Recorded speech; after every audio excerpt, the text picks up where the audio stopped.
Now you are mine. I don't believe it.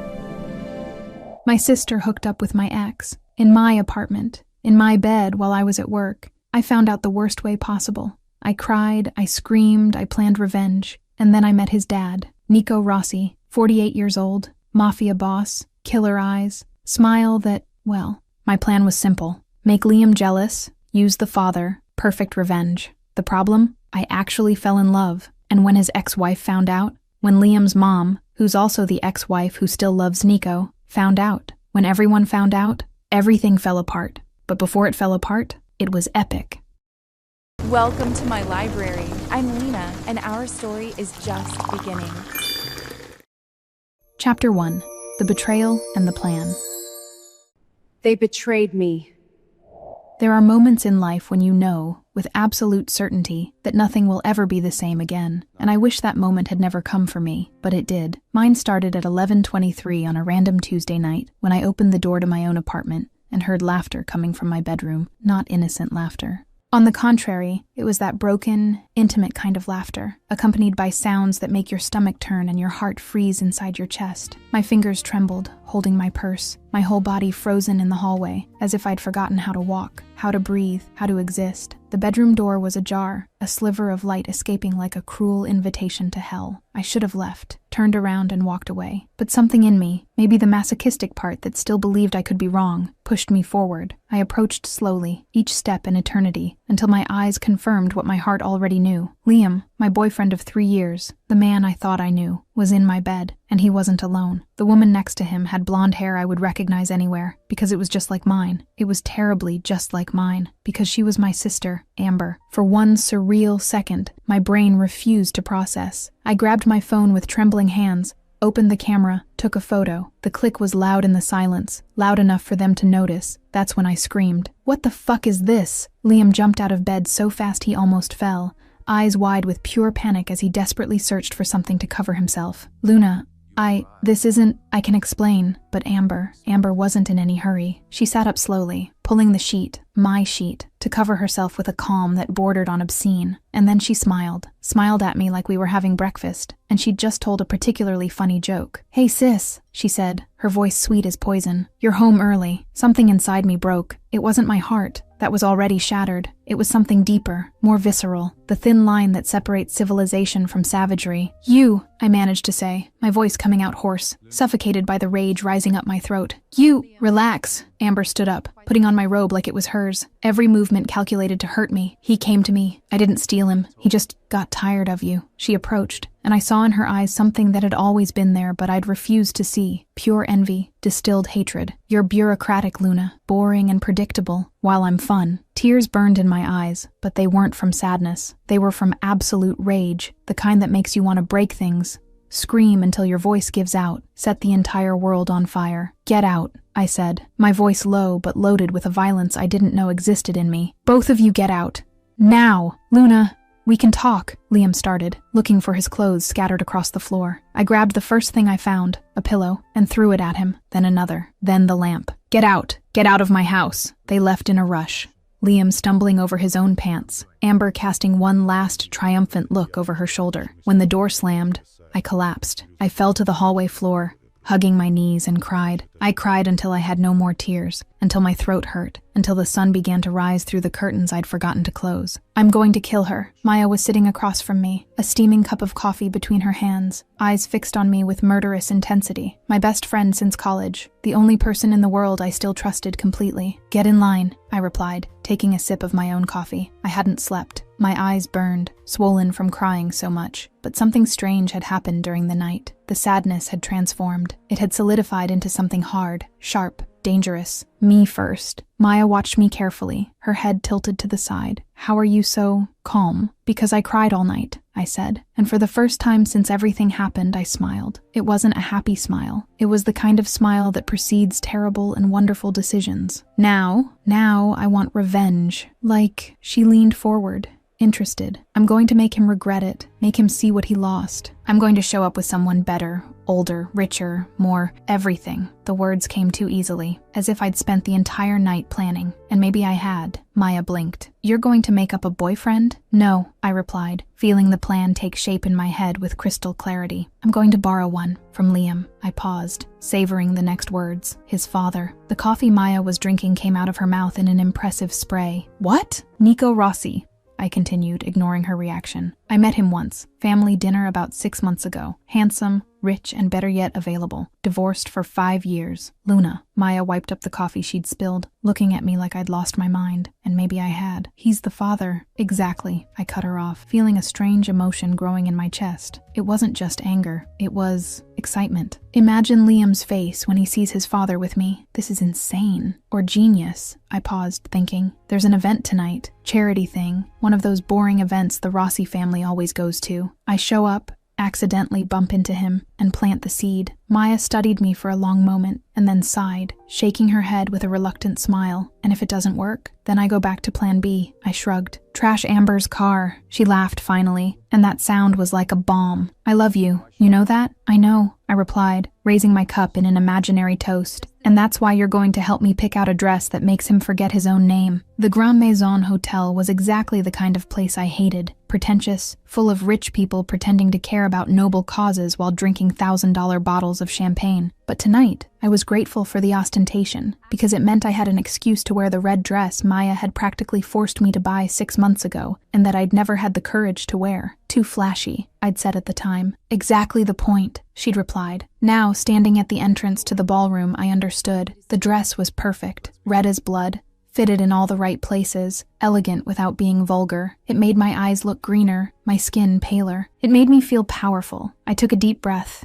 and walked in. The Rossi family was impossible to ignore. They occupied a central table, close to the stage, radiating that kind of silent power that only truly dangerous people possess. Valentina Rossi, Nico's ex-wife and Liam's mother, looked stunning in a black dress, her neck adorned with diamonds that probably cost more than my apartment. She'd always had that cold, calculated beauty, and even from a distance I could feel the possessive aura emanating from her. Next to her, Liam looked uncomfortable, pulling at his tie like it was too tight, and stuck to him like a barnacle was amber, wearing a pink dress that made her look like a porcelain doll. She laughed too loudly, touched his arm too frequently, showing off her conquest to anyone who wanted to see. And then my eyes found him. Nico Rossi stood a bit apart from the group, talking to a man I didn't recognize. He wore an impeccable black suit, no tie, the shirt collar open in a way that should be illegal. The gray hair at his temples only made him more attractive, giving him an air of maturity, of experience, of man and not boy. He moved with natural grace, a confidence that came from someone who knew exactly how much power they had. My heart raced, and it wasn't just because of the revenge plan. I took a deep breath. Operation Revenge was officially underway. I walked to the bar like I belonged there, like my stomach wasn't churning with nervousness. The bartender approached,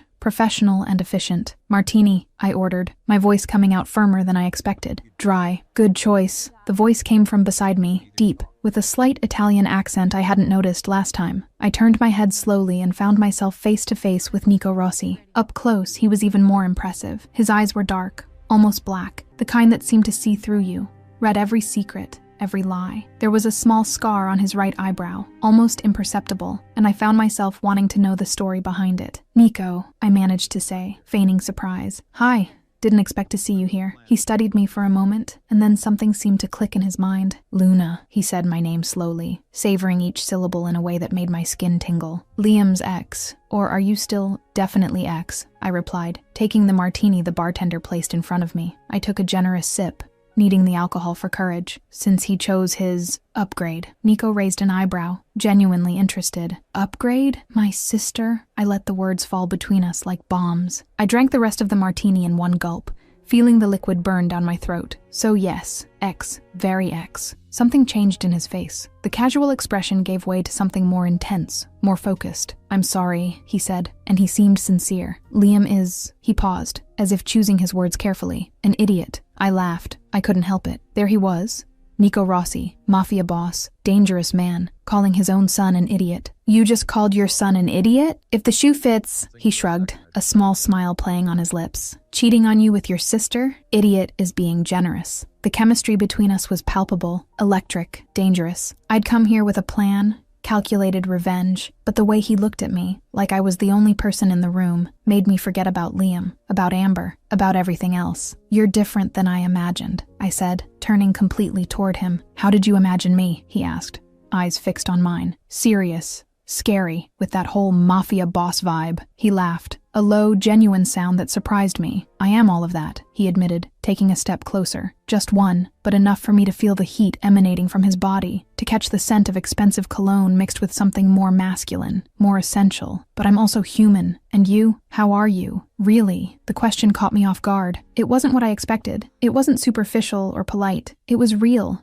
Concerned, like he actually cared. "Destroyed," I admitted, honesty escaping before I could censor it. "Angry, wanting revenge. Revenge like..." He tilted his head, curious. "Show up with a better man. Make Liam regret everything." I paused, bold, reckless. "Any candidates?" His eyes gleamed with something that could be amusement or desire. "Probably both. You're brave or desperate." "Both," he agreed, and then did something that left me breathless. He extended his hand. "Dance with me." I blinked, confused. "What?" "Dance with me," he repeated, nodding toward the ballroom where several people were already dancing to a waltz. "Revenge starts with a dance." In front of him, I looked at where Liam was sitting, still next to Amber, and then back at Nico. His hand was still extended, waiting, steady, confident. "You're evil," I murmured, but placed my hand in his. "You have no idea," he replied with a smile that was pure promise. He led me to the dance floor with an ease that spoke of years of practice, of power accustomed to being obeyed. As soon as we reached the center, his hand found my waist. Firm, possessive, pulling me closer than a normal dance would allow. The other hand held mine, fingers intertwined, and we began to move. He danced like he did everything, with absolute control, natural confidence, a grace that made me forget to breathe. Each step was precise, each movement fluid, and I found myself following without thinking, as if our bodies had known each other for years. "Liam is watching," I whispered, trying not to seem as affected as I was. "Good." Nico pulled me even closer. "Impossible. Dangerous. Keep looking at me." "Why?" "Because if you look at him, he wins. Look at me. Only me." I obeyed, and the world disappeared. There was no more ballroom, no more music, no more people. There was only him, dark eyes fixed on mine with an intensity that made me tremble. "You're dangerous," I managed to say, my voice coming out hoarse. "Consider yourself warned," he replied, and then did something that almost made me stumble. He brought his mouth to my ear, breath hot against my skin. "And you're intriguing." "Why?" "Because you came here for revenge," he murmured, lips almost touching my ear. "And you're feeling something else." My heart raced, beating so hard I was sure he could hear it. "How do you know?" He brought our intertwined hand to my neck, fingers pressing lightly against my pulse, feeling the acceleration. "Your pulse, racing, and it's not from anger." I couldn't breathe, couldn't think. All that existed was his proximity, the heat, the way he looked at me like he could devour me, and at the same time protect me from all the evil in the world. "This is inappropriate," I murmured, without conviction. "Completely," he agreed, but smiled. That smile should come with a warning. "But you like it." The music ended, but we didn't separate immediately. We stood there too close, looking at each other like the rest of the world didn't exist. It was Nico who finally took a step back, but his fingers lingered on my waist, as if reluctant to lose contact. "Can I see you again?" he asked, voice low, intimate. "Outside of here?" I should say no. Should remember this was about revenge, about making Liam pay, not about the way my heart beat out of control, or how my body still felt the heat of his fingers on my waist. But I didn't say no. "When?" I asked. "Tomorrow. Dinner. Just us. No revenge. Just us?" He smiled, and this time it was different, softer, more real, and the absurd attraction between us, but mainly us. "Okay." The words came out before my brain could censor them. "Tomorrow." Nico took my hand and raised it to his lips, kissing it in a chivalrous way that seemed to belong to another century. "Until tomorrow, Luna." And then he was gone, disappearing into the crowd, leaving me trembling in the middle of the dance floor. Maya appeared at my side in seconds, eyes wide. "Holy shit," she whispered. "Urgent. You just... with the father." "I know," I interrupted, still looking at where he'd disappeared. "And it was hot, like absurdly hot. Even I felt it from here." "I know," I repeated, unable to say anything else. From across the room I heard Liam. "What is my father doing with Luna?" His voice came out loud, furious, desperate. Amber was beside him, eyes narrowed with pure envy. "Winning the game you lost, apparently, but it was Valentina who scared me." She was further away, a champagne flute in her hand, watching everything with eyes cold as ice. And while everyone focused on me and Nico, I saw her murmur something, lips moving in words I couldn't hear but could imagine. Words like, "This isn't going to happen." And for the first time since this crazy plan began, I felt a shiver of fear run down my spine. Because Valentina Rossi wasn't just angry as a mother protecting her son, she was angry as a woman who still loved her ex-husband, and women like that were infinitely more dangerous. Chapter 2, The Dinner. This feels dangerous. And the chemistry. The next day was a disaster. I woke up at 6 in the morning after sleeping maybe 2 hours. My brain refusing to shut down, stuck in an infinite loop of the night before. The dance, his hands on my waist, the racing pulse, the dinner invitation. And worse, much worse, the way my entire body had reacted to him, as if every cell recognized something my mind was still struggling to accept. By 7 in the morning, my closet looked like a war zone, clothes scattered across the bed, on the floor, hanging on the chair in chaotic piles of rejected fabrics. Nothing worked. Nothing was good enough. Everything screamed trying too hard or not caring enough, and I was stuck somewhere between panic and absolute denial. Maya showed up at 8, using the spare key I'd given her years ago, carrying 2 giant cups of coffee, and the expression of someone who knew exactly what chaos she'd find. She looked around the room, assessed the damage, and sighed. "It's just dinner," she said, handing me one of the cups. "With my ex's father," I replied, grabbing the coffee like it was a life preserver. "Who I dated for 3 years. And who cheated on you with your sister," Maya retorted, starting to pick up some pieces of clothing from the floor with an efficiency I envied. She paused, looking at me with that gleam in her eyes that always preceded her most provocative comments. "Forget them. Focus on you and the hot Italian daddy. Don't call him that." I almost spit out my coffee, feeling my face heat up in a ridiculous way. Maya laughed,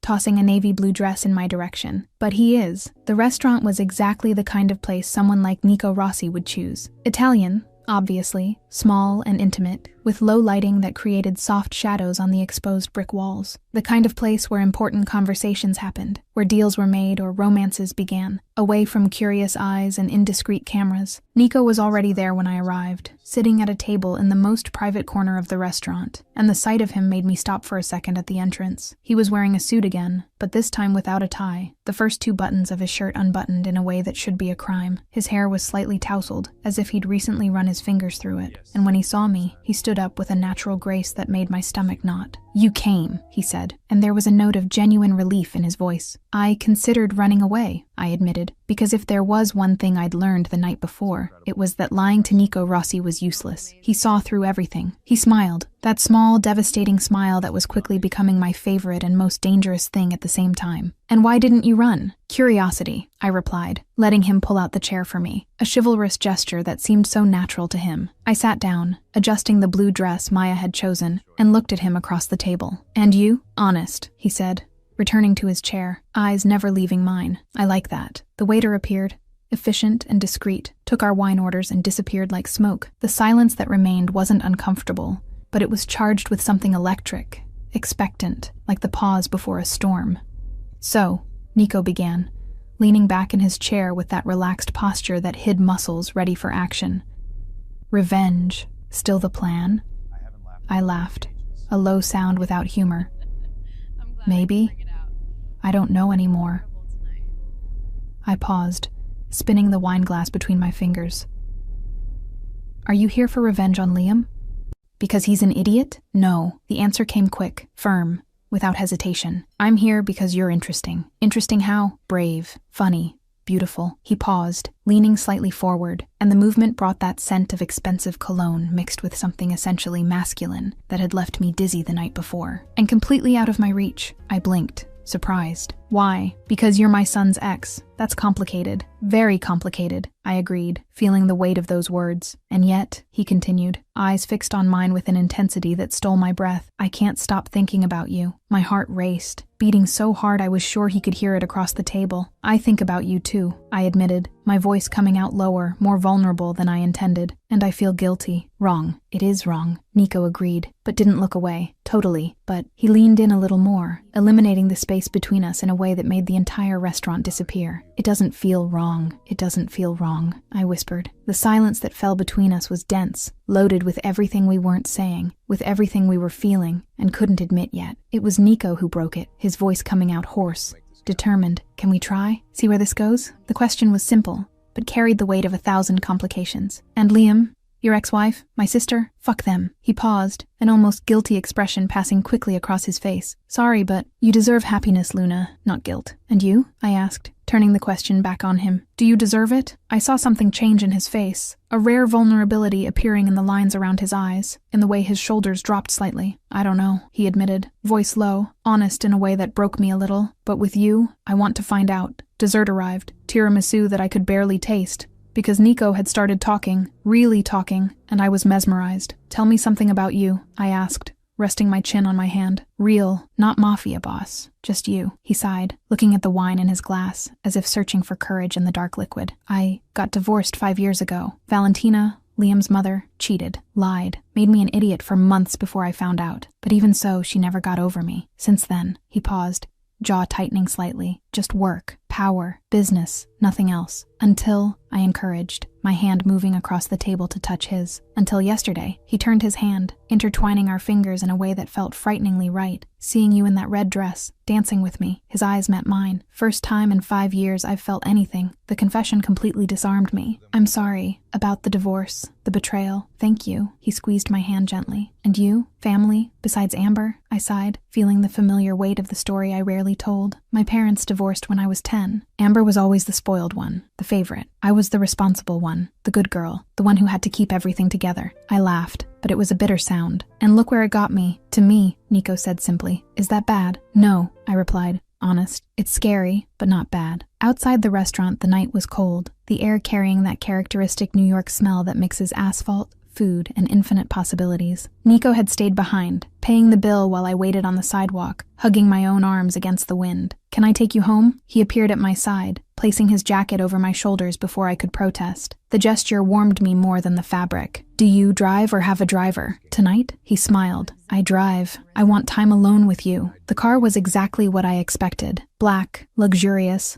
with leather interior that smelled new and expensive. Nico drove with the same confidence he did everything, one hand on the wheel, the other resting casually on the gear shift, and I found myself watching his profile illuminated by the city lights. "This is crazy," I murmured, more to myself than to him. "Agreed. Liam is going to lose it. Probably. Valentina, who's your ex, is going to hate me." Nico looked at me briefly before returning his eyes to the road, and there was genuine humor in his expression. "She already hates everyone. Don't take it personally." I laughed, unable to help it. "You're different than I expected." "How so?" "Funny. Kind. I expected intimidating." He turned to look at me, and even in the darkness of the car, I saw the absolute intensity in his eyes. "I am intimidating, just not with you." At the door of my apartment, we stood for a moment that seemed to stretch forever. The keys were in my hand, but I couldn't move, couldn't take that final step that would end the night. "Thank you," I managed to say. "For tonight. Thank you for coming," he replied. And then we stood there, looking at each other like awkward teenagers on a first date. "Are you going to kiss me?" The words came out before I could censor them. Nico smiled, raising his hand to touch my face, fingers tracing the line of my jaw, with a gentleness that completely contrasted with the dangerous man the world saw. "I want to, very much, but not tonight." "Why?" "Because when I kiss you," he said, voice low, hoarse, loaded with promise, "it won't be the end of a first date. It'll be the beginning of everything, and I want to make sure you want that. And if I already want it?" He moved closer, so close I felt his breath on my face, his warmth enveloping me completely. "Then, tomorrow, I repeated, breathless. He took a step back, and the loss of contact was physical, painful. "Good night, Luna." I entered the apartment in a state of shock, closing the door and leaning against it, trying to make my heart return to a normal rhythm. "So!" I jumped, hand on my chest, finding Maya sitting on the couch with a bowl of popcorn and a smile that said she'd been there for hours. "He didn't kiss me," I replied, still processing. Maya blinked, confused. "And that's good?" "He said that when he kisses me, it'll be the beginning of everything." I slid down the door until I was sitting on the floor, hugging my knees. "That he wants to make sure I want this." "Holy shit," Maya whispered, eyes wide. "Daddy's in love." I laughed, but the sound came out strangled, scared. Me too. And that truth, spoken out loud in the silence of my apartment, with my best friend looking at me with equal measures of concern and excitement, was more terrifying than anything Liam or Amber could do, because this had started as revenge, but it was quickly becoming something much, much more real. Chapter 3. The Kiss I don't regret this. and the Chaos. When the intercom buzzed the next day, at 2 in the afternoon, I was still in my pajamas, sitting on the couch with a mug of cold tea, watching some stupid show on TV without really paying attention. My head was somewhere else, stuck on the night before, on Nico's words, on the promise of tomorrow that was now today. I got up slowly, pressing the intercom button with my heart already racing for some reason I didn't want to admit. Yes? Luna? His voice came through the small speaker, deep and unmistakable. It's me. I looked down at my ridiculous flannel pajamas, at the hair that probably looked like a bird's nest, and felt panic rising. You're here? Now? I am. Can I come up? My apartment was a mess. I was a mess. But something in his voice, in the expectation it carried, made me press the button that unlocked the door without thinking twice. 3 minutes later, after a frantic and useless attempt to fix my hair and change out of my pajamas into jeans and a simple shirt, the doorbell rang. I took a deep breath, counted to 3, and opened the door. Nico was there, casual in a way that should be illegal, wearing dark jeans and a white shirt with the sleeves rolled up to his elbows. He smiled when he saw me, that small smile that did strange things to my stomach. "Hi," I managed to say. "Hi," he replied, and then raised a hand, showing a wicker basket I hadn't noticed. "I thought of a picnic, if you're free." I blinked. Processing. "A picnic? Yeah, I know a place. Private, quiet, beautiful." He tilted his head, studying my face. "Unless you have other plans." I should have other plans. Should have a life beyond sitting on the couch thinking about him. But the truth was I didn't. And even if I did, I'd cancel everything in that moment. "Give me 5 minutes," I said, already turning back toward the bedroom. "Take 10, I heard him say, amused. "I'll wait." The park was exactly as he'd described. Private, hidden behind high gates and ivy-covered walls. The kind of place only people with a lot of money and connections knew existed. The grass was absurdly green. The trees formed a natural canopy that filtered the sunlight into golden patterns. And in the center of it all was a small, perfectly calm lake. Nico spread a blanket under an old tree, taking things from the basket that looked like they came from a movie. French cheeses, grapes, Italian bread, wine that probably cost more than my rent. I sat beside him, trying not to look as impressed as I was. "Do you do this often?" I asked, picking up a grape. "Elaborate picnics?" "Never," he replied, pouring wine into 2 real wine glasses he'd brought. "First time. Why?" He looked at me, dark eyes reflecting the light filtered through the leaves. "Because you deserve something different. Special." And there it was again, that brutal honesty that completely disarmed me. "You're dangerously good at this," I murmured. "At what?" "At saying exactly the right thing." He smiled, extending the glass to me. "I'm just being honest. We talked for hours, or maybe minutes that felt like hours. Time losing meaning as he told stories about Italy, about his childhood in Naples, about how he'd come to the United States at 20 with nothing but ambition and anger. I talked about my abandoned dreams of being a writer, about how I'd ended up in a job that paid the bills but slowly killed my soul. "You can still write," he said, collecting our empty plates. "It's too late. It's never too late to start over." He moved closer, eliminating the space between us on the blanket. "I started over at 43 after the divorce, rebuilt everything from scratch. And was it worth it?" "It's worth it," he said, eyes fixed on mine with that intensity that stole my breath. Especially now. My heart raced, beating so hard I was sure he could hear it. The world around us disappeared. The trees, the lake, everything vanishing until only the 2 of us existed. "Nico," I began, not knowing what I was going to say, but he didn't let me finish. His hand came up, fingers touching my face with a gentleness that contrasted with everything I knew about him, tracing the line of my jaw, down my neck, making every nerve ending in my body come alive. "Can I?" he asked, voice hoarse, low. I didn't trust my voice, so I just nodded. And then he kissed me. It wasn't gentle. It wasn't hesitant. It was intense, consuming, the kind of kiss that rewrites your definition of everything that came before. His hand slid to the nape of my neck, fingers tangling in my hair, pulling me closer while the other found my waist, firm, possessive. I responded without thinking, without hesitating, my hands moving up his chest until they reached his shoulders, feeling the tense muscles beneath his shirt. When we separated, both breathless, he pressed his forehead to mine, eyes still closed. "Worth the wait," I managed to say, my voice coming out thick. He laughed, a low, vibrant sound, every second. We stayed there, tangled in each other under the tree, and for the first time in days, maybe in years, I felt completely at peace. I didn't see who took the photo. I didn't hear the camera click, didn't notice the discreet flash hidden in the trees on the other side of the lake. I was too busy lost in Nico, in the warmth of his body, in the way his fingers drew lazy patterns on my back while we talked about everything and nothing. I only found out the next day, when my phone exploded with notifications before the sun had even fully risen. The first message was from Maya, just a link followed by 3 exclamation points and a skull emoji. I clicked with trembling fingers, sleep evaporating instantly when the page loaded. Mafia boss in forbidden romance with son's ex-girlfriend? The headline screamed in bold letters, and below it, 3 photos in sequence. Us arriving at the park, us on the blanket, very close. And the last one, the worst, the exact moment of the kiss, captured in sharp, devastating detail. My stomach turned. The phone rang, making me jump. Liam's name flashed on the screen. Insistent, furious. I answered before I could think better of it. Luna, his voice came out loud, out of control, full of a rage I'd never heard before. What the hell are you doing with my father? Liam, I saw the photos. Everyone saw. You're dating him, kissing him. My father. It's none of your business, I replied, feeling my own anger starting to boil. You lost the right to have an opinion about my life when you chose my sister. This is disgusting. You're only doing this to get back at me. No, I said, and realized it was true. It had started that way, maybe, but it wasn't anymore. I'm doing it because I care about him. Because he treats me better in 3 days than you did in 3 years. The silence on the other end was deafening. Then, you're going to regret this. The call cut off before I could respond. 5 minutes later, Amber called. I didn't answer. She left a voicemail anyway, her sugary, venomous voice leaking from the speaker. So that's it, Luna? You stole Liam's daddy because you couldn't keep the son? How pathetic. I expected to see you destroyed. Still crying, but no. You're out there happy with a man old enough to be your father. How disgusting. I deleted the message without finishing it. But it was the third call that really scared me. Nico's phone rang while I was still holding mine, trembling with rage and adrenaline. He was on the other side of my living room, having come over as soon as the photos leaked, and when he answered, I saw his face change, the calm mask falling to reveal something dangerous. Valentina, he said, voice icy. I couldn't hear what she was saying, but the volume was loud enough for sounds to leak from the phone, furious words tumbling over each other. This is humiliating. With her? Liam's ex? Have you completely lost your mind? Valentina, Nico tried to interrupt. No.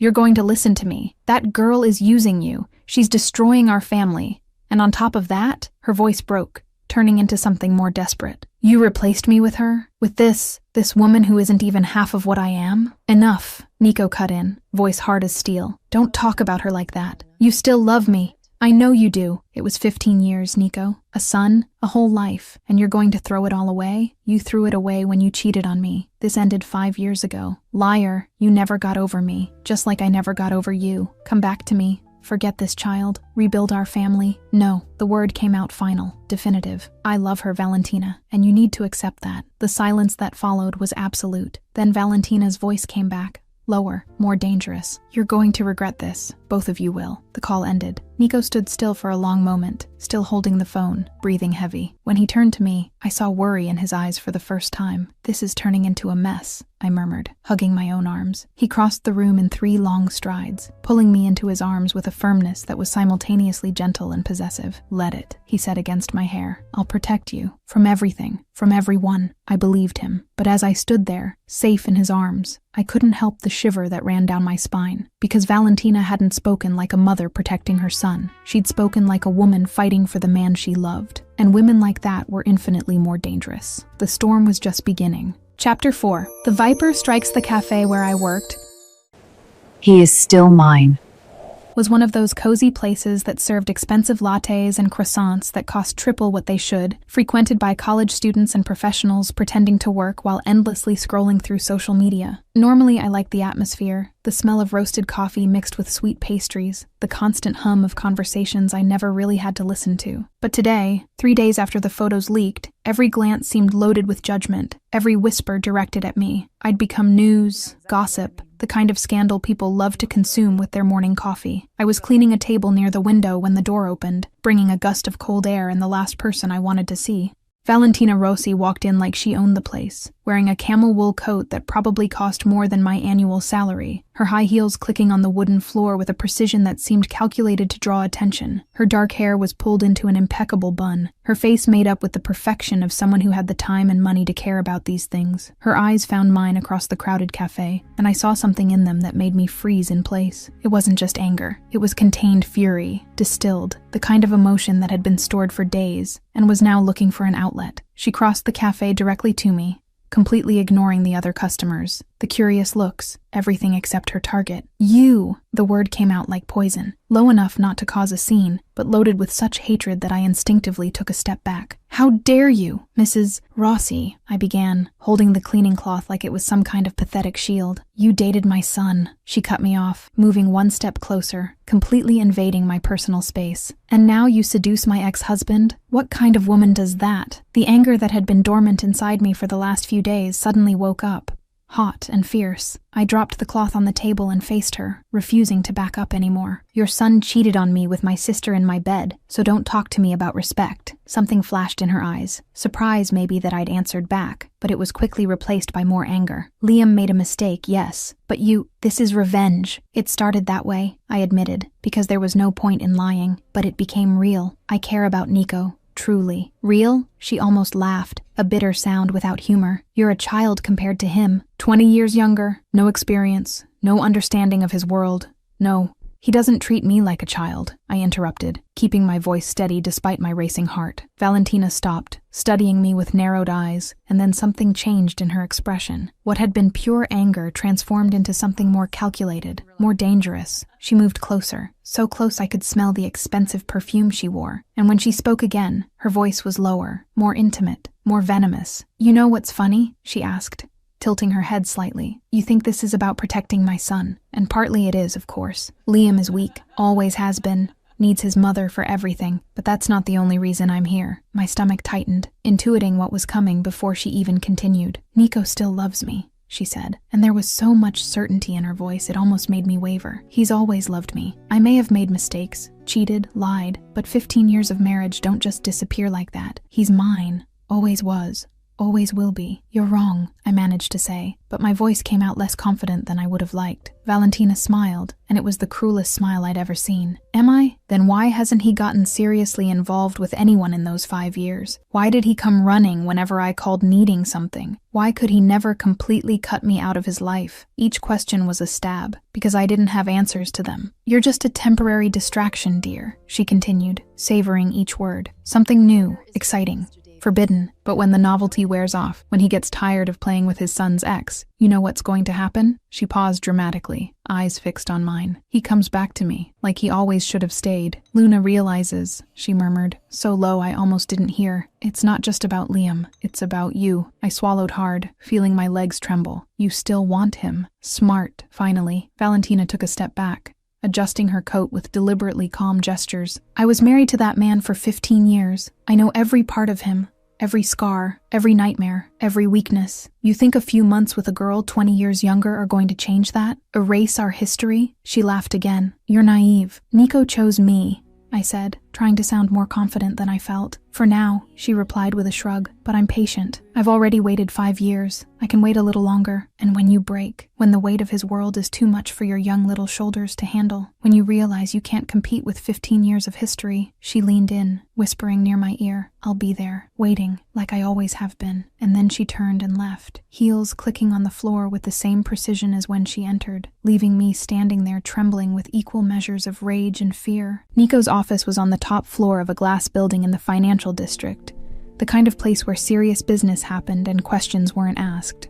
Valentina knew the way with her eyes closed, had been there hundreds of times during the marriage, and entered without knocking on the dark mahogany door, not caring about the secretary who tried to stop her. Nico was behind the desk, examining documents, but looked up when she entered, his expression immediately closing off. "Valentina," he said, voice icy. "What do you want?" "Nico, dear," she replied, closing the door behind her and crossing the office with measured steps. "It's been so long, alone like this." "What do you want?" he repeated, each word coming out separate, with no room for interpretation. Valentina sat on the edge of his desk, crossing her legs in a way she knew was attractive.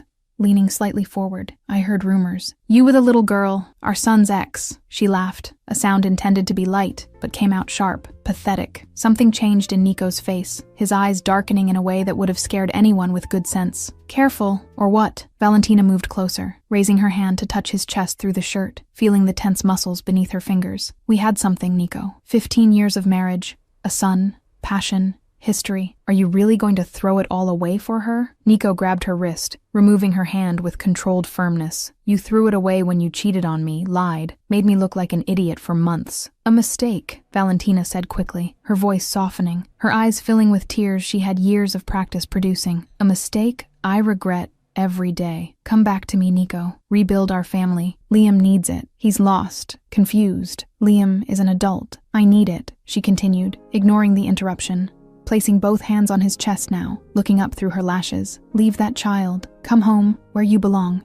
To who you belong to. No. The word came out simple, final. Valentina's mask of vulnerability slipped, giving way to something harder, crueler. She can't handle your world, Nico. The danger, the pressure, the enemies, the impossible choices you have to make every day. And me, your ex-wife who still loves you. She paused, letting the words weigh in the air. She's going to break. And when she breaks, you know who'll be here? Me, waiting, like I always have been. Nico took a step back, creating physical distance between them. You underestimate her. We'll see, Valentina said, adjusting the purse on her shoulder, regaining composure. She walked to the door but stopped before opening it, turning to cast one last look. This war is just beginning, Nico, and you know I've always been great at long wars. The door closed behind her with a soft click, leaving Nico alone in his office, hands resting on the desk and jaw tense. The family dinner hadn't been my idea. My mother had insisted, saying it had been months since we'd all gotten together, that family was important, that we needed to talk. I'd agreed, mainly because I knew postponing would only make things worse, and now I was sitting at the dinner table in the house where I grew up, with parents on both sides, and Amber across from me, smiling like a cat that had just swallowed a canary. So, Luna, Amber began, delicately cutting a piece of chicken on her plate, voice sweet as poisoned honey. I heard you're dating someone. I felt all eyes at the table turn to me. None of your business. But it is, she insisted, dropping her silverware and leaning forward with false interest. Because the someone is Liam's father. His father, she laughed. Too loud. Too forced. That's sad, Luna. Desperate even. What? My mother dropped her fork on the plate with a loud noise. Luna, are you dating Nico Rossi? I am, I replied, keeping my voice steady despite my racing heart. For revenge, Amber practically screamed, eyes shining with barely disguised malice. Because I got Liam. Admit it. It started that way, I admitted, looking directly at her. But it's not anymore. I love him. The silence that fell over the table was absolute. My father was the first to speak, his voice loaded with genuine concern that made me feel 11 again. Luna, sweetheart, this man is dangerous. Mafia, illegal business, violence. Are you sure about this? I am, I replied, turning to him, more sure than I ever was about Liam. Amber slammed her hands on the table, making the plates jump. Until he gets tired of you. Men like that get tired, Luna. You'll see. You'll be replaced by someone younger, prettier, more. At least Liam is my age, I shouted, finally losing my composure. And you have my lack of character, Amber shouted back. I got up from the table so fast my chair almost fell. You know what's funny, Amber? You always had everything. Always were the favorite, the spoiled one, the one who got everything handed to her. And even so, it wasn't enough. You had to take what was mine just to prove you could. But guess what? You got Liam. Congratulations. You got a weak man, manipulated, who will never love you as much as he loves his mother's approval. I hope you're very happy together. I left before anyone could respond, grabbing my purse from the living room couch and walking out, leaving behind the dinner, the family, everything. Nico's house was everything I expected. Large, modern, minimalist in a way that screamed money, but with a personal touch here and there that made it a home, and not just a property. When Liam showed up without warning, Rocco, the security guard at the door, tried to stop him, but Nico waved that it was fine. Dad, Liam entered the room like a hurricane, face red with anger. We need to talk. Nico was sitting in a leather armchair, a glass of whiskey in his hand, and barely looked up. So, talk. Luna? Liam started pacing back and forth, gesturing frantically. Seriously? You're dating Luna? I am. This is disgusting. Repulsive. She was mine. Nico finally looked up, and the temperature in the room seemed to drop several degrees. And you lost her when you chose to cheat. Your choice. Your consequences. But you're my father, Liam shouted, his voice breaking. There's a code. There are rules about this. Code? Nico stood up slowly, placing the glass on the table with deliberate care. You cheated on the woman you dated for 3 years with her sister, in her bed, and you're going to talk to me about code? I made a mistake, and I make a choice, Nico replied, approaching his son with measured steps. Luna, end of conversation. She's using you. Liam unconsciously backed up. To get back at me, for revenge. Don't you see that? Nico stopped a few inches from his son, and Liam had to lift his chin to meet his father's eyes. When Nico spoke, his voice was low, dangerous, loaded with a threat that didn't need to be made explicit. Careful, Liam. Very careful what you say next. Liam opened his mouth, closed it, and then the words came out in a desperate rush. You're going to regret this. Mom won't accept it either. She still loves you. You know that. Your mother made her choices 5 years ago when she decided to cheat on me, Nico said, each word coming out heavy. Now I make my choices, and I choose Luna. She's destroying our family. The only thing I regret, Nico said, and there was genuine sadness in his voice now, mixed with disappointment, is raising such a weak son. Liam's face lost all color. For a moment he just stood there, mouth open, eyes wide with the wound caused by his father's words. Then he turned and left, almost running, slamming the door hard enough to make the pictures on the walls shake. Nico returned to the armchair, picked up the whiskey again, and took a long sip. Rocco appeared at the door. Boss? I'm fine, Nico replied, but his voice said otherwise. Later that night, I was in my apartment, still processing the disaster that had been the family dinner, when my phone vibrated. A message from Nico. Can you come here? I need to see you. I didn't hesitate. When I arrived at his house 20 minutes later, Rocco let me in without questions. I found Nico on the terrace, looking at the illuminated city below, hands in his pockets, shoulders tense. Hi, I said softly, approaching. He turned, and when he saw me, something in his face softened. Hi. He pulled me into his arms, burying his face in my hair. How was dinner? Horrible, I admitted, wrapping my arms around his waist. Amber provoked, I exploded, left slamming the door. And you? Liam was here. Also horrible. We stood there for a long moment, just holding each other, finding comfort in one another, while the world around us seemed determined to tear us apart. They're not going to give up, I murmured against his chest. I know, he replied, kissing the top of my head, but neither are we. And there, under the stars, with the city glowing below, and the weight of the world on our shoulders, I believed him, even knowing the storm was just beginning, even knowing that Valentina, Liam, Amber, all of them were preparing for war, even knowing the worst was still to come. Because being with Nico, even in the middle of chaos, felt more right than anything I'd felt before, and that had to mean something. It had to mean everything. Chapter 5. Hard Choices. I choose you. The box arrived on a Monday, wrapped in silver paper with a black satin bow. There was no return address, but I didn't need one to know who it came from. Inside, an expensive pearl necklace and a card with elegant handwriting. He always comes back to me. Always has. It was the third one in 2 weeks. The first had been a book about age gap relationships, passages underlined about how they rarely worked. The second, a photo of Valentina and Nico from their wedding, radiant, with a simple note, 15 years. I threw the box on the table and backed away like it was burning. My phone vibrated. Amber had tagged me in a post, smiling next to Liam at some fancy restaurant, the caption a barely disguised stab. Worried about my sister who is clearly going through a difficult time. We hope she finds someone her own age soon. The comments were cruel. Gold digger. Home wrecker. Desperate. I blocked Amber, again. She always created new accounts. The last straw came 3 days later, when Valentina showed up at the charity event I was organizing for work. She walked in wearing a red dress identical to the one I'd worn the night I met Nico, and spent the evening circulating, smiling, dropping poisonous comments. Nico has always been so generous, she said loud enough for me to hear. Even now, with this strange phase he's going through, he's still the man I met and loved. You know how it is. Men of a certain age sometimes need to feel young again, but it always passes, always returns to what's real, to what has history. I left the event before it ended, unable to stand another second of that poisonous smile. I went straight to Nico's apartment, using the key he'd given me the week before. He was in the office working even though it was almost midnight, and looked up when I entered, his face immediately filling with concern.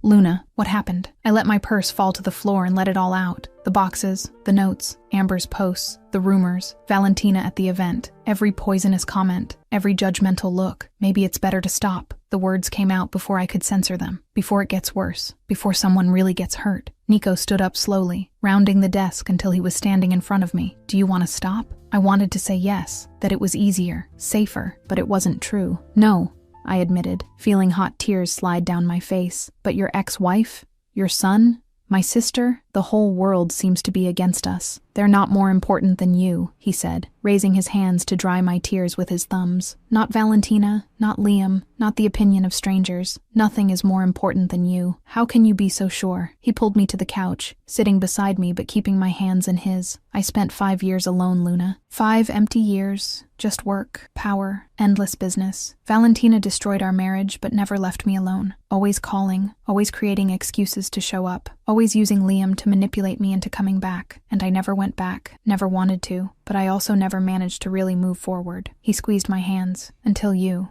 brought me back to life, Luna. I'm not going to lose this. I'm not going to lose you. The tears came back, but this time they weren't from fear. I love you, I whispered. I love you more, he replied, and then kissed me. It was different from the other kisses. It didn't have urgency. It had promise. It had future. Stay with me tonight, he said when we separated. I don't want you to go back alone. Okay, I agreed, because I didn't want to be anywhere else. Nico's bedroom was exactly as I imagined. Minimalist, elegant, with floor-to-ceiling windows that offered a stunning view of the city. He lent me one of his shirts to sleep in, and when I came back from the bathroom, I found him standing near the window. You're beautiful, he said simply. I crossed the room to him, my heart racing. Should I stay? If you want to. I want to. He took my hand and guided me to the bed. What happened next was slow, careful, full of a tenderness that surprised me. Each touch was deliberate, each kiss loaded with emotion, as if he were memorizing every moment. And when we finally became one, it wasn't just physical, it was emotional, a connection so deep it made me forget everything except that moment, except the two of us. Afterward, lying in his arms with my head on his chest, listening to the rhythm of the heart beating beneath my ear, I felt a peace I hadn't experienced in years. No regrets? He asked quietly, fingers drawing patterns on my back. None, I replied. And you? Never. You're the best choice I've ever made. But while we slept, elsewhere in the city, Valentina was making choices of her own. Sitting in her impeccable living room, a glass of wine in her hand, she dialed a number she hadn't called in years. The man who answered had a rough, dangerous voice. Marco, Valentina said, voice smooth but loaded with venom. We need to talk about Nico Rossi and a little complication he's having. On the other end of the line, Marco Castellano, Nico's longtime rival in the city's shadier business,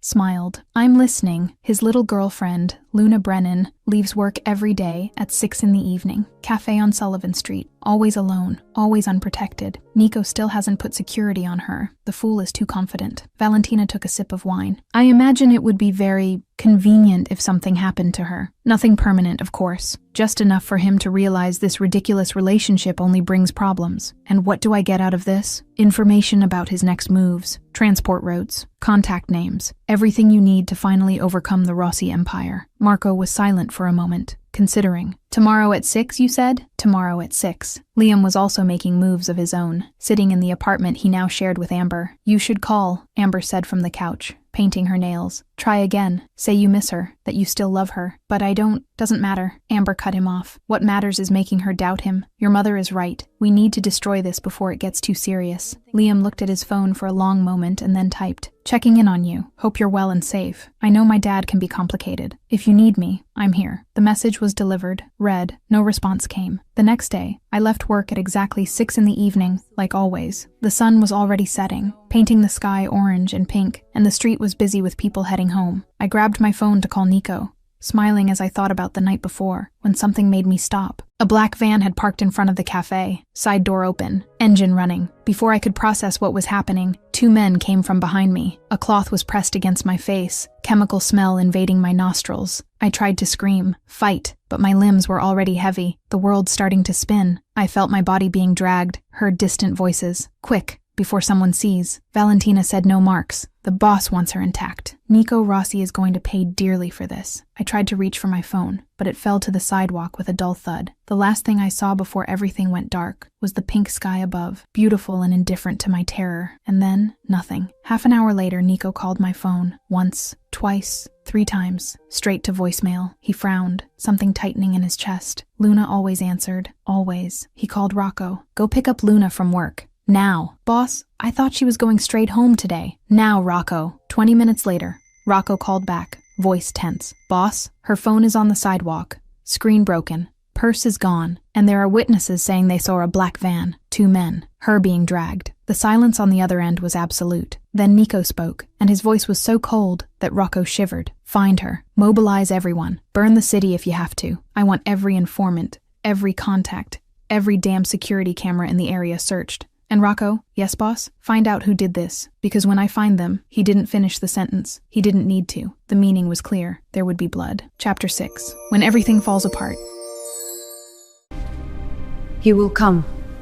I woke up with a throbbing headache and my mouth dry as a desert. The smell was what hit me first, a mixture of mold, rusted metal, and something chemical that made my stomach turn. I tried to move and realized my hands were tied behind my back, wrists already aching from the rough rope cutting into my skin. The environment around me was dark, lit only by a weak bulb hanging from the ceiling that swayed slightly, creating dancing shadows on the concrete walls. An abandoned warehouse, maybe, or a basement. The kind of place where screams wouldn't be heard. I tried not to panic, breathing deeply through my nose, forcing my brain still foggy from the sedative to think, to process, to find a way out. But the fear was there, crawling up my spine, tightening my throat. The metal door creaked as it opened, and a man entered, tall, gray-haired, with a deep scar running from his left eye to his chin. He studied me with cold, calculating eyes, like I was merchandise and not a person. Finally awake, he said, voice rough from too much smoking. Thought my men overdosed you. Who are you? I managed to ask, my own voice coming out hoarse. What do you want from me? He smiled, but there was no humor in that gesture, only cruelty. Marco Castellano, and you, dear Luna, are the leverage I'm going to use to destroy Nico Rossi once and for all. My stomach sank. Nico will kill you when he finds out. If he finds out where you are, Marco approached, crouching in front of me, so close I could smell cigarettes on his breath. And even if he does, it'll be too late. I'm going to use you to lure him in, make him make mistakes, destroy everything he's built. And when I'm done with him, well, he ran a cold finger down my cheek, making me shudder. Maybe I'll keep you as a consolation prize. I spit in his face. Marco froze for a second,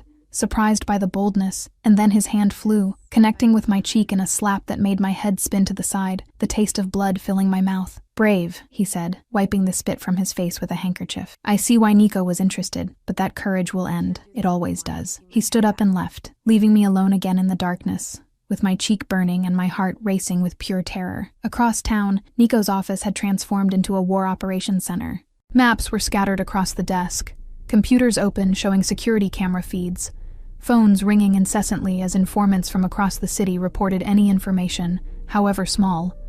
Rocco had never seen the boss like this. Nico had always been controlled, calculating, the kind of man who planned 10 steps ahead before making any move. But now there was something wild in his eyes, something primitive and dangerous that made even the most loyal men instinctively back away. Nothing yet? Nico asked for the 10th time in 5 minutes, voice tense as a rope about to snap. Boss, we're tracking all black vans registered in the area, checking traffic cameras, pressing our contacts on the streets, Rocco began. It's not enough. Nico slammed his hand on the desk so hard that one of the computers jumped. She's out there, alone, scared, possibly hurt, and I have no idea where. We'll find her, Rocco said, trying to sound confident. I'll burn this city if I have to, Nico said, and it wasn't an empty threat. It was a promise. Every building, every hideout, every rat hole where those bastards could be hiding her. I'll turn everything upside down until... His phone rang. Unknown number. Nico answered, putting it on speaker. Who is this? Hello, Nico. Marco Castellano's voice came through the speaker, full of cruel satisfaction. Looking for something? Or rather, someone? Everyone in the office froze. Marco, Nico said, each letter pronounced with absolute venom. If you touched her... Oh, but I already did, Marco laughed. Right here in front of me, all tied up, with that scared look but still trying to be brave. I must admit you have good taste. Shame that soon she'll be too broken to be interesting. Nico's hand gripped the phone so hard the screen cracked. What do you want? Your surrender, your territories, your contacts, everything. In exchange, I'll consider returning the girl in not too small pieces. Where is she? Nico ignored the demands. In a place you'll never find in time. But don't worry, I'll take good care of her while you decide if pride is worth more than your girlfriend's life. The call ended. The silence in the office was absolute for 3 seconds. Then another phone rang. One of Nico's men answered, listened for a moment, and then turned with urgency. Boss, we traced the signal. And there's more. One of our informants saw the van. Abandoned warehouse in the port area. Property registered under a shell company name, but old records show connection to the Castellanos. Nico was already moving toward the door, grabbing the gun from the holster under the desk. How many men do we have available? 20, armed and ready. Mobilize all of them. Now, boss? Rocco followed behind him, voice loaded with concern. What if it's a trap? Marco might be expecting exactly this. Nico stopped, turned, and Rocco saw something in his eyes that made his blood run cold, then let it be a trap. I'm going in anyway, because she's there, Rocco, and I'd rather die getting her out than live knowing I didn't try. But while Nico mobilized his private army, preparing for a war that could cost everything, a discovery was being made. One of Nico's computer technicians, combing through phone records searching for any clue, found something that made his heart stop. A call from a number registered in Valentina Rossi's name to a number that after investigation turned out to be Marco Castellanos, made 2 days before the kidnapping. Duration, 8 minutes. The tech ran to Rocco, showing him the screen. Rocco looked, reread it 3 times to be sure, and then felt nausea rising. My God, he whispered. He ran to Nico, who was already in the car, about to leave. Boss, you need to see this. Nico looked at the screen Rocco showed him, saw the name, saw the numbers, saw the undeniable connection. His face didn't change, but Rocco saw something die in his eyes. Valentina, Nico said, voice coming out dead, hollow. My son's mother betrayed me. Again. Boss. Later, Nico cut him off. First Luna, then I deal with Valentina. The rescue was quick, brutal, and efficient. Nico and his men stormed the warehouse with the precision of a military operation. There were gunshots, screams, the sound of bones breaking and men falling. Marco tried to use me as a shield. A gun pressed against my temple, but Nico didn't hesitate. A single shot. Precise. Fatal. Marco fell, eyes still wide with surprise. And then Nico was there, cutting the ropes from my wrists, pulling me into his arms with an urgency that bordered on desperation. Luna, look at me. Are you okay? Hurt. What did they do to you? I'm fine, I managed to say, even though I was trembling violently. I'm fine now. He carried me out, refusing to let me go even when the paramedics tried to examine me, and only at the hospital, when the doctors insisted, did he finally let me go. I woke up in a private hospital room, soft morning light filtering through the curtains. Nico was sitting beside me, holding my hand, eyes red from a sleepless night. Hi, I murmured. Hi, he replied, bringing my hand to his lips and kissing it gently. How do you feel? Sore, scared, but alive. Never again, he said, voice loaded with a promise that sounded almost like a threat. Never again does anyone touch you. Never again are you without protection. Never again. Nico, I began, but the words stuck in my throat. Valentina did this, didn't she? He closed his eyes, pain crossing his face. Yes, she passed information to Marco about you, your routine, when you'd be vulnerable, out of sick jealousy, because she never got over me moving on, never accepted that I chose you. Where is she? In custody, complicity in kidnapping. And when I'm done testifying against her, she'll be in prison for a long time. But before everything settled down, Nico had one last thing to do. Valentina was in an interrogation room when he entered, still wearing the expensive dress from when she was arrested, but makeup smudged and eyes red from crying. Nico, she began, standing up. Please, you have to understand. You touched her. Nico cut her off, voice so cold that Valentina backed away. You used our son for your manipulations. You made a deal with my worst enemy. It's over. I loved you, Valentina screamed, tears running down her face. I still love you. She doesn't deserve you, doesn't understand you like I do, doesn't have our history. And I love her, Nico replied, each word coming out firm. Final. Not you. Never you again. That's the difference. You chose me once, Valentina said, voice breaking. Married me, had a child with me, built a life with me, and you threw it all away when you cheated on me, Nico interrupted. Now you pay the price. You're nothing to me anymore, Valentina. Just Liam's mother. Nothing more than that. And when this is all over, when you get out of prison, I never want to see you again. He turned to leave. Nico, please, Valentina begged, but he didn't stop. Didn't look back. The door closed behind him, final as a coffin. 3 days later, still in the hospital, I received an unexpected visitor, Liam. He entered hesitantly, looking smaller somehow, shoulders curved under the weight of everything that had happened. Luna, he began, I didn't know. About my mother. About the plan. About anything. You have to believe me. I looked at him, this man I once thought I loved, and felt only emptiness. I believe you, Liam, but it doesn't matter anymore. He nodded, tears threatening to fall. She's in jail. My mother is in jail because of you. And because of herself, I corrected gently, because of her choices. He stood there for another moment, and then left, shoulders shaking with silent sobs. Nico entered seconds later, having waited outside. Are you okay? He asked. Yes, I replied, extending my hand to him, especially now that you're here. He took my hand, intertwining our fingers, and for the first time in days, smiled. But neither of us knew that Valentina, from prison, still had one last card to play, and that card would involve manipulating her son one last time. Chapter 7, The Mother and the Ultimatum. I will not choose guilt.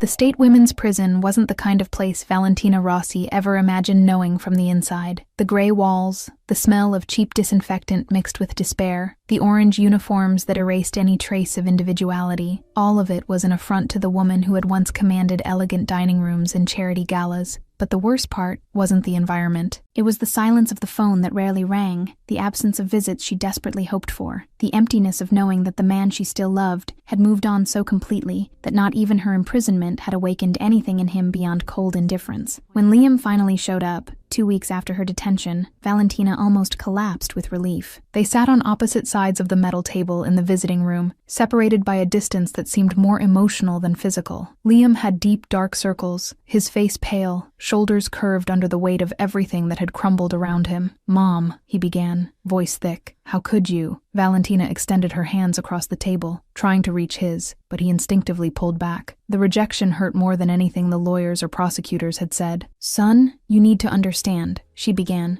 voice urgent, desperate. "I did this for us, to stop that woman from destroying our family. Your father doesn't love you anymore because of her. Don't you see? Luna poisoned him against us, against everything we built together. You paid criminals to kidnap her," Liam exploded, slamming his hands on the table. "She could have died. How was that for us?" "Because he needed a reality check," Valentina insisted, leaning forward with feverish intensity. "Your father needed to see that this ridiculous relationship only brings danger, chaos, destruction. I was saving him from himself." Liam shook his head, incredulous. "You're crazy. You've really lost your mind." "No!" Valentina grabbed the edges of the table, knuckles turning white. "I'm clear-headed for the first time in years. Liam, listen. There's still time. You can fix this." "How?" he asked, exhausted. Valentina leaned closer, lowering her voice as if sharing a precious secret. "Give him an ultimatum. Go to your father and tell him he needs to choose. His family, his son, everything you've built together over 30 years. Or this girl he's known for months. Make him choose, Liam. Make him see he's throwing everything away." "Mom, he already chose." "He chose her, because you didn't press hard enough," Valentina practically screamed,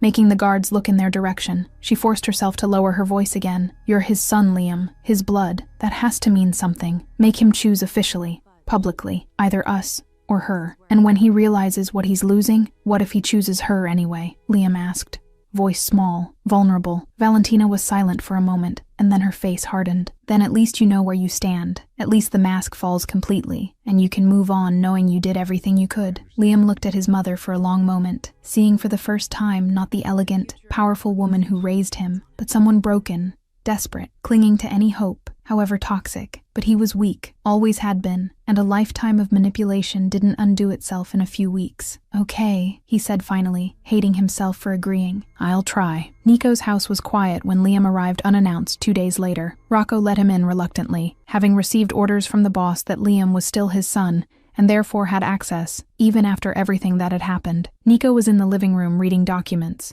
and looked up when Liam entered. There was no warmth in the look, but there also wasn't the absolute coldness that Valentina received now. "Liam," Nico said, putting the papers aside. "Wasn't expecting you." "Dad," Liam began, standing awkwardly in the middle of the room, hands in his pockets. "We need to talk. For real this time." Nico gestured to the couch. "So sit." Liam sat on the edge, as if ready to flee at any moment. For a long moment, the silence between them was dense, loaded with everything that hadn't been said, with everything that had been broken, and maybe couldn't be fixed. "I visited Mom," Liam said finally. "Figured you would. She's destroyed, Dad. Completely broken. And I know what she did was terrible, unforgivable even. But she's my mother, and you." He stopped, swallowing hard. "You're my father, and I feel like I'm losing both of you." Nico sighed, running his hand over his face. "Liam, your mother made choices that have consequences. I can't." "Please," Liam interrupted, and there were tears in his eyes now. "Please, Dad, choose us. Choose your family. Luna, she'll understand. She can find someone else, but I only have one father. We only have one family." "Luna isn't replaceable," Nico said, voice getting harder. "And I am?" Liam asked, voice breaking. 30 years, Dad. 30 years of us being family. Isn't that worth more than a few months with a woman you barely know?" Nico stood up, walking to the window, looking at the city below. When he spoke, his voice was tired, but firm. "I choose Luna." The 3 words fell between them like bombs. "So it's true," Liam said, standing up too, hands trembling. "Mom was right. You don't love us anymore. She destroyed our family and you let her." "No." Nico turned, facing his son. I love you as my son. I always will. But I won't sacrifice my love, my happiness, my chance to finally have something real for your mother's manipulation. But we're your family. Valentina made choices when she cheated on me. You made choices when you cheated on Luna with her sister. And now I make my choices. Nico crossed his arms, postured defensive but firm. I choose not to live in the past. I choose not to let guilt or obligation dictate my life. I choose Luna because she makes me happy in a way I'd forgotten was possible. What if I say it's her or me? Liam threw out the ultimatum, exactly as Valentina had instructed. If I say that while you're with her, I don't want contact, don't want a relationship. Nico was silent for a long moment, and Liam saw pain cross his father's face, real and deep. But when Nico spoke, his voice didn't waver. Then I'll respect your choice and hope that one day you mature enough to realize that love isn't a zero-sum game, that I can love her and still love you. But I won't choose between you and the way you want, Liam, because what you're asking for isn't love, it's control. Liam stood there, processing, and then the tears finally fell. I lost you. No. Nico took a step toward his son, voice softening. You didn't lose me, but you need to accept that you can't have me the way your mother wants. When you're ready to have a real relationship, based on mutual respect and not manipulation, I'll be here. But Liam was already leaving, unable to hear more, unable to accept that the ultimatum had failed so completely. The door closed behind him, and Nico stood alone in the quiet room, heartbroken but conscience clear. Amber was giving an interview when Maya called me, furious. Turn on the TV, Channel 7, now. I turned it on, and there she was, my sister, wearing a conservative dress and makeup that made her look innocent,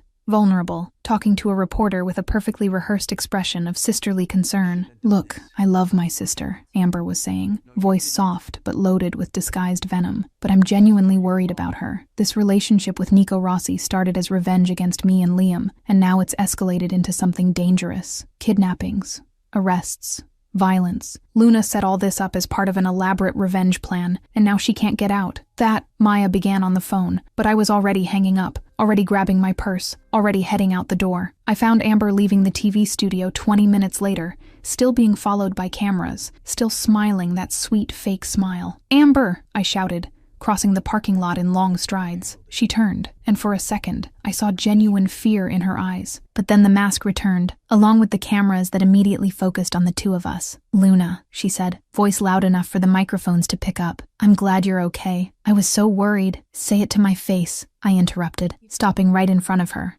not caring about the cameras, about the reporters approaching like vultures. No cameras, no audience, just you and me. Say I set everything up. Her smile faltered. Luna, I don't understand. You stole him, I shouted, and I saw satisfaction flash in her eyes. Admit it. You took Liam not because you wanted him, but because he was mine. And you took his father for the same reason, Amber shouted back, the mask finally falling. You stole Nico from me. Nico was never yours. But you only looked at him after I took Liam. Amber was crying now, real tears of rage and envy. You always had everything, Luna. Always were the responsible one, the good girl, the one everyone admired. And me? I was just the little sister, the spoiled one, the one who was never taken seriously. So yes, I took Liam. And yes, I wanted to destroy you and Nico. Because for the first time, I wanted you to feel what I've always felt. The silence that fell was absolute. Even the reporters went quiet. You know what's funny, Amber? I asked, my voice coming out calm now, almost pitying. You stole my dignity, my trust, my relationship. But I just found something better. Found someone who loves me for real. Not because I'm a trophy or revenge, but because I'm me. And you ended up with a man who will never love you as much as he loves his mother's approval. So who really lost here? I turned and left, leaving Amber standing in the middle of the parking lot, surrounded by cameras that captured every second of her breakdown. 6 months later, things finally started to calm down. Valentina, from prison, had tried something desperate and terrible. The guards found her on the cell floor, wrists cut with a piece of metal no one figured out how she got. She survived, but barely, and after that was transferred to a psychiatric wing where finally, she began mandatory therapy. The psychiatrist's reports that Nico eventually received painted a picture of a woman who had lost her identity when she lost the marriage, who had built all her self-worth on being Nico Rossi's wife, and when that was taken from her, simply fell apart. Liam and Amber got married in a small, sad ceremony. None of us were invited. We didn't expect to be. But Maya, Rocco, Nico's friends, my co-workers who remained loyal, they all formed something new. A chosen family, built not on blood or obligation, but on genuine love and conscious choice. And me and Nico, against the world, but together, always together. Chapter 8, Rebuilding. Will you marry me? Yes. 6 months later, Italy welcomed me like a warm, necessary embrace. Nico's villa was in Tuscany, hidden among hills covered with vineyards that stretched as far as the eye could see, with cypress trees lined along the dirt road that led to the property. The house itself was a masterpiece of ancient stone and careful restoration, with arched windows that captured the golden afternoon light and a terrace that offered breathtaking views of the valley below. It was so different from New York that for the first few days I simply walked through the rooms trying to believe it was real, that I was actually there, away from the chaos, the violence, the judgmental looks and sensationalist headlines. Nico had semi-retired, passing his shadier business to trusted men and focusing only on the legitimate ventures he'd always maintained as a front, but that were now becoming his main reality. He still worked, but at human hours, without the constant tension of always looking over his shoulder. And me? I had discovered something I didn't even know I'd lost. In the room Nico converted into a studio for me, with perfect natural light and a view of the vineyards, I painted. I hadn't picked up a brush since college, when I gave up artistic dreams in favor of financial stability. But here, with time and peace, and Nico's constant encouragement, the passion returned like a flood. My parents had visited the previous month. Finally, after months of tense conversations and gradual reconciliations. My mother cried when she saw the villa, when she saw how Nico looked at me, when she realized her daughter was genuinely happy in a way she never was with Liam.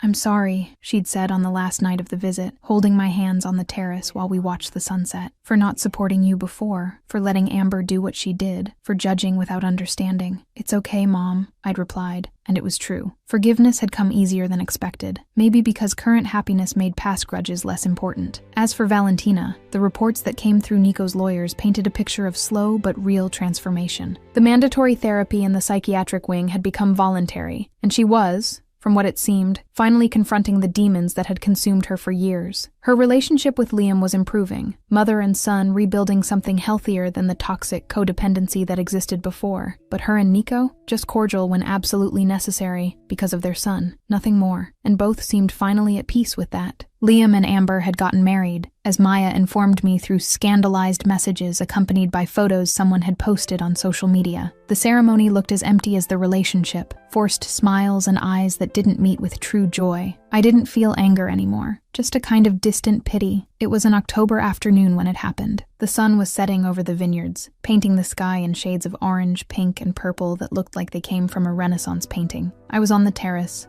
cleaning brushes after a productive session in the studio, when I heard footsteps behind me. "Luna," Nico's voice made me turn. Yes, he was standing there, wearing jeans and a white linen shirt with the sleeves rolled up, hair slightly tousled by the wind, and there was something different in his expression. Nervousness, maybe, mixed with a determination I knew well. And then he knelt down. My heart stopped, hands flying to cover my mouth as tears instantly filled my eyes. "You came into my life for revenge," he began, voice hoarse with emotion. "But you gave me everything. Love, a reason to wake up in the morning. Real life after years of just existing." He opened a small velvet box, revealing a ring that caught the light of the sunset and reflected it in 1,000 directions. "Marry me?" Tears were already streaming down my face. "Are you sure? Everything we went through, Valentina, Liam, all the chaos, the age difference, the people who will always judge. That's why I'm sure," he interrupted, taking my hand with his free one. "Because we faced the world and won together. Because we already went through the worst and came out the other side stronger. Because I love you in a way I never thought possible. So yes, Luna, I'm sure. More sure than I've ever been of anything in my life." "Yes," I managed to say through sobs. "Yes, 1,000 times, yes." He slid the ring onto my finger, stood up and pulled me into his arms, kissing me as the sun set behind us, bathing everything in golden light. 1 year later, we got married at the same villa, under an arch of white flowers overlooking the vineyards we now knew so well. It was a small ceremony, only 20 people, but each one of them meant something. Maya was at my side as maid of honor, wearing a turquoise blue dress she'd chosen specifically because she knew I'd hate being the only one wearing white. Rocco was beside Nico as best man, trying to hide tears behind sunglasses, even though there wasn't sun bright enough to justify them. My parents were in the front row, my mother crying openly, my father smiling with pride. Some friends from New York who remained loyal, co-workers who'd become confidants, members of Nico's team who had become family. Valentina wasn't present, but on the morning of the wedding, a letter arrived. Nico read it first, face carefully neutral, and then passed it to me. The handwriting was the same elegant script from the poisonous notes of the past, but the words were completely different. Nico and Luna, I don't expect forgiveness. I don't deserve it. But I want you to know that through therapy, through months of painful work confronting who I became, I finally understood. I never let go. I held so tight to something that was already dead that I poisoned everything around me, including my son, including myself. I'm sorry for everything. For the manipulation, for the violence, for refusing to accept that you deserve to be happy, Nico. And Luna, I'm sorry for seeing you as an enemy when you were just a woman in love trying to find happiness. I finally understood that I need to let go, and I'm letting go. Be happy. You deserve it. With respect, and finally, peace. Valentina. I carefully folded the letter and set it aside. It was closure I didn't know I needed. Liam and Amber weren't invited. The truth was I didn't even think about them frequently anymore. They were part of a chapter of my life that was completely closed, without resentment, but also without desire to revisit. When it was time for the vows, we stood facing each other under the arch of flowers, hands intertwined, and the rest of the world disappeared. Nico, I began, my voice trembling only slightly. You were revenge that became love, chaos that became peace, wrong that became right in ways I never imagined. I promise to love you beyond age, beyond history, beyond everything the world says we should or shouldn't be. I promise to choose you every day, the same way you chose me when it was easier to give up. Nico squeezed my hands, eyes shining. Luna, you saved me from loneliness, from an emptiness I didn't even realize was consuming me, from an ex-wife who never left me alone because I allowed it, because it was easier than confronting. You taught me that love isn't obligation or history, but daily choice. I promise every day to prove it's worth choosing love over expectations, passion over convenience, you over everything and everyone. When the officiant declared us husband and wife, the kiss we shared was witnessed by applause and whistles, Maya shouting, "Finally!" loud enough to make everyone laugh. Later that night, after the guests had left and the villa was quiet again, Nico and I stood on the terrace under a sky full of stars. Do you regret it? I asked, leaning against his chest, his tuxedo shirt already unbuttoned, my wedding dress traded for something more comfortable. Choosing me over Liam, over making peace with Valentina, over all the pain it caused? Never, he replied without hesitation, kissing the top of my head. You're my family now, Luna. My love, my life, my future, there's no regret in that. And Liam, Valentina, do they finally accept it? Nico was silent for a moment, thinking. Valentina is in therapy, getting better, dealing with her demons. Liam still has a journey ahead, still needs to grow, learn that manipulation isn't love. But you know what? He turned me in his arms so we could look at each other. I don't care about their approval anymore. I don't live waiting for Valentina to finally leave me alone, or for Liam to mature. I only care about this. He pulled me closer, sealing the space between us. You and me, always, always, I repeated, and then kissed him under the stars, in our villa, in our new life. As I stood there, safe in his arms, my mind briefly went back to where it all began. My sister hooked up with my ex, so I fell in love with his father, who was also the ex-husband of my ex's mother, who hated me for double reasons, for being her son's girlfriend, and for stealing the man she still loved. And yes, everything fell apart, violently, publicly, in ways that left scars that were still healing. But from the rubble, we built something better, stronger, more real, a love worth fighting for, a love worth all the chaos, all the judgment, all the pain. A love that simply was, and as night wrapped Tuscany in its dark embrace, and the stars shone above like eternal witnesses, I knew with absolute certainty that I wouldn't change anything, because this was my happy ending. Not perfect, not without complications, but mine, ours, and that was more than enough. It was everything.